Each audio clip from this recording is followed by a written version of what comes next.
This our lab 2 part 1 circuit, and this IC is 74HC74, and CLR and PR and VCC is connected to the VCC, and the ground is connected to the ground, and the D input is connected to the input 1, and the Q and the clock input is connected to the last input, and the Q is connected to the first output, and the Q0 is connected to the last output. And now we are going to looking our experiment. For this experiment, we need to show that when the D is 0 and the clock is 0, then it shows that when two input is not on, then the output is not on also. When the D is light out but the clock is not light up, then no output also. When D is on and clock is on, it shows that the output will be on.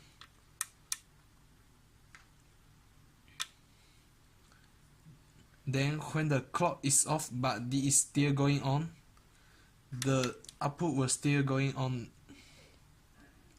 When the next D is off but the clock is rise, and the output will be 0 again, and it was still the last it will until the last. And when the domain is on again and clock is on again, the output will still going on. And that's our part 1. This is D flip-flop with 500 kHz frequency, and if the input is 1, D input is 1 and Q input should be 1, and Q0 will be 0, but it takes time for the D to change to 0.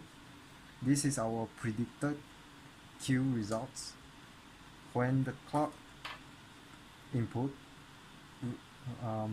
reach the rising edge, the Q will take the D, the new input for D, so D will become 0 and Q becomes 0 and Q0 become 1, and the process repeat. Since the Q takes double the time to change its waveform, the clock is 500, so the waveform at X should be 250 kHz. This is our part 2 circuit, 74HC74 IC with 500 kHz frequency. This is the output of our circuit. As you can see from the oscilloscope, the output waveform, which is the blue one, has 250 kHz of frequency. This frequency is always the half of the input frequency, because the output will wait for the input to complete one oscillation, and it will change its value from 0 to 1 or 1 to 0. This is our part 3 circuit, and this is 74HC161 IC, and this is 74HC00 circuit. So this is the VCC, which connect to the VCC of the first IC and the second IC, and the VCC is also connected to the masterpiece of the 161 IC, and this is ground. The ground of the first and second IC is connected to the ground of this one, and all of the inputs is connected to ground except the input 0, which is connected to the VCC to have only one input. So the clock is connected to the clock module which later will set to 1 Hz only. The 4 outputs is connected to the LED module, and the Q1 and Q2 is connected to the NAND gate, and the output is connected back to the PE.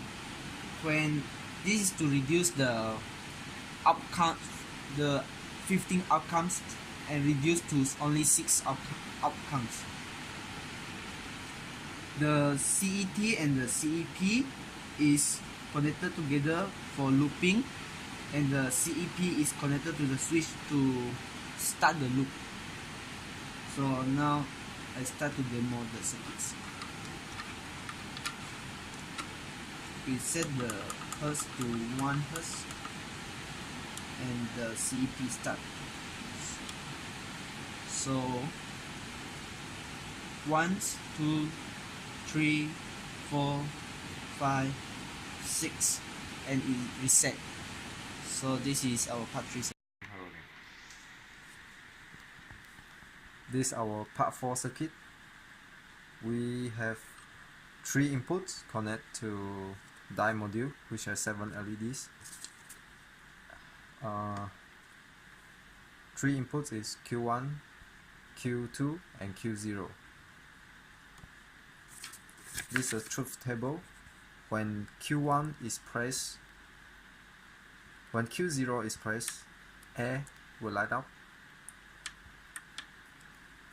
and when Q1 is pressed, D will light up. When both Q1 and Q0 is pressed, A and D will light up. When only Q2 is pressed, C and D will light up.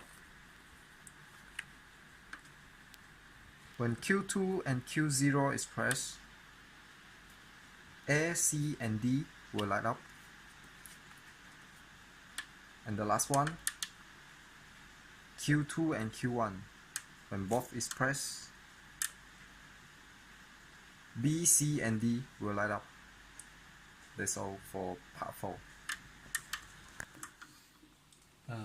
This is our circuit which combine the circuit of part 3 and part 4.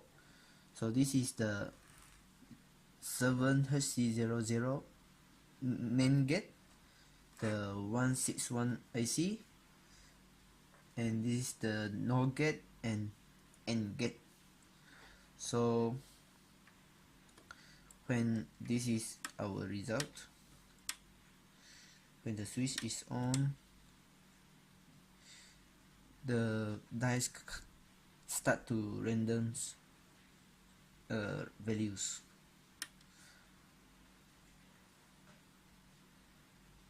So we set the frequency to the highest,